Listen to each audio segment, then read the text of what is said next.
Bablu voice کے دیکھنے اور سننے والے معزز دوستوں کو محبتوں برا سلام۔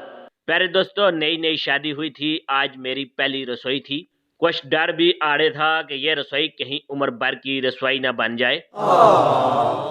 اماں نے مجھے جہیز میں رنگ برنگے پراندے دیے تھے۔ ساس جی نے دیکھے تو بہت خوش ہوئیں۔ حکم جاری کیا کہ آئندہ پراندہ ہی باندھنا، تمہارے بال بہت لمبے ہیں، یہ سیدھے ہانڈی میں گریں گے۔ اب معلوم نہیں یہ تعریف تھی یا پھر طنز، مگر مشورہ مجھے خاصا معقول لگا۔ اچھا، میں شدید دیاتن ہونے کے باوجود پراندہ باندھنا نہیں جانتی تھی۔ گاؤں میں تو اماں ایک پاؤ سرسوں کا تیل سر میں ڈال کے کس کے چوٹی باندھ دیتی تھی۔ سرما آنکھوں میں لگانے پہ پابندی تھی کیونکہ جن چمڑ سکتے تھے، جبکہ کان کے پیچھے لگانے کا حکم تھا تاکہ نظر بد سے محفوظ رہا جا سکے۔ لو بتاؤ بلا، تیل سے چپڑے بالوں کو بھی بلا کون نظر لگائے گا؟ ان کو دیکھ کر تو آنکھیں ویسے ہی مشرق مغرب ہونے لگتی ہیں۔ پراندہ کبھی باندھا نہیں تھا مگر باندھتے دیکھا ضرور تھا، سو اپنی سی کوشش کی۔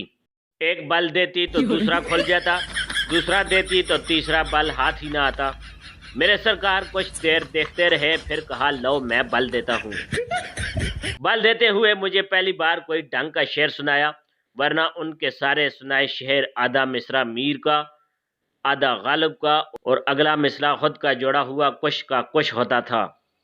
وقت ملا تو تیری زلفیں سلجھاؤں گا میں، ابھی تو خود الجھا ہوں وقت کے سلجھانے میں۔ چوٹی باندھ جانے کے بعد میں نے حیرت سے پہلے پراندے کو دیکھا، پھر انہیں۔ سرکار جھیم کے بولے، کراچی میں ایسے ہی پراندہ باندھتے ہیں پگلی۔ میں نے کچھ نہ سمجھتے ہوئے خوشی خوشی باورچی خانے کا رخ کیا۔ کھیر پکا کر ٹھنڈی ہونے کے لیے رکھی اور وہیں پہ قورمے کے لیے پیاز کاٹنے لگی۔ ساس جی باورچی خانے میں داخل ہوتے ہی بولی، تم نے پراندہ نہیں باندھا؟ باندھا تو تھا، میں نے ہاتھ چوٹی کی طرف کیے تو کھلے بال ہاتھ میں آ گئے۔ پلٹ کے دیکھا تو پراندہ کھیر والی پتیلی میں پڑا تھا۔